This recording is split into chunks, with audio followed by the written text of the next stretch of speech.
Muy importante la pregunta y voy a decir algo que puede sonar muy fuerte, pero si lo piensan despacio verán que tengo razón. El sacramento que desde el Papa San Pablo VI ya no lo llamamos solamente sacramento de la confesión, sino que lo llamamos el sacramento de la reconciliación. Es un sacramento que durante mucho tiempo en la Iglesia se vio como sacramento de la penitencia o solamente confesión de los pecados y perdón de los pecados. Y resulta que si ustedes van al bautismo, el bautismo perdona el pecado. En la Eucaristía nos preparamos para celebrar la Eucaristía diciendo antes de celebrar los sagrados misterios reconozcamos nuestros pecados. El sacramento de la unción de los enfermos. O sea, hay varios sacramentos que perdonan los pecados. Entonces no existe este sacramento de la reconciliación solamente para el perdón de los pecados. Entonces preguntan, entonces, ¿cuál es la finalidad del sacramento de la reconciliación o el sacramento de la confesión? La finalidad es colocarnos en un proceso constante de conversión. Esa es la diferencia de ese sacramento frente a los demás. Repito, ¿por qué? Porque hay otros sacramentos que también perdonan el pecado. Recordemos el bautismo, el pecado original. En la Eucaristía, los pecados veniales en el momento de iniciar la celebración. Entonces, este sacramento no es obviamente para confesar los pecados, pero no solo para eso, sino para adquirir el hábito de estar en un proceso constante de conversión. Y miren, este es un reto no solamente para quienes nos confesamos, sino para los confesores. Este sacramento debería volverse, es un camino de acompañamiento espiritual. Y por eso uno no debería tener muchos confesores. Ojalá pudiera ir haciendo camino con uno o dos confesores, porque pues entiendo la dificultad de pronto de estar haciendo camino con uno solo. ¿Por qué? Porque es hacerle seguimiento a ese proceso de conversión. Ya en concreto, ¿cómo nos preparamos? Primero, un examen de conciencia.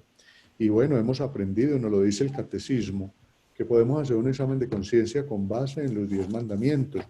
Y para eso está, es el decálogo. Pero yo les invitaría a que, y ya me da pista para decir una palabrita sobre Filipenses, yo les invito, repito, lo podemos hacer, el catecismo también nos da otras claves de lectura, por ejemplo, hacer un examen de conciencia en torno a las obras de misericordia, el Papa Francisco nos ha insistido en eso.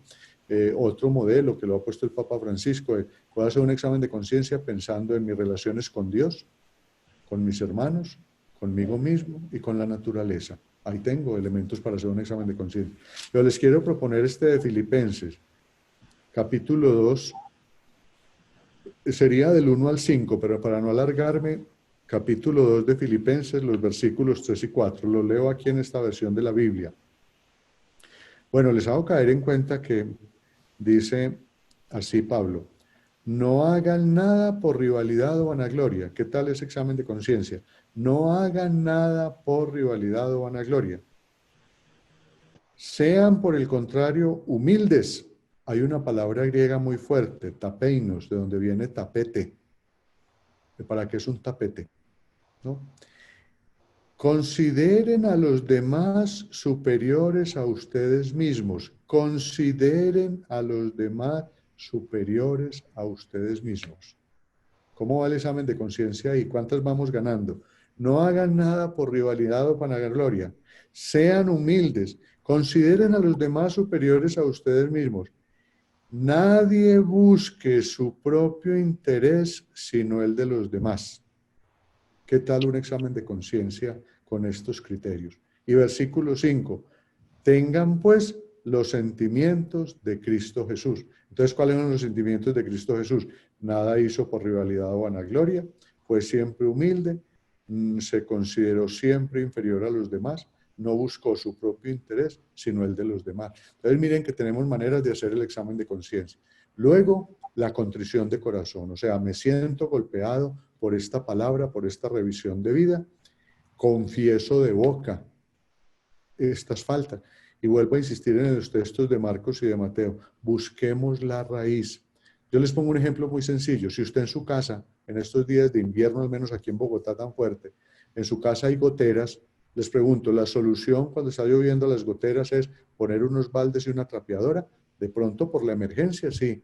Pero ¿qué hay que hacer apenas se seque, ya no esté lloviendo? Subirse al techo a coger las goteras.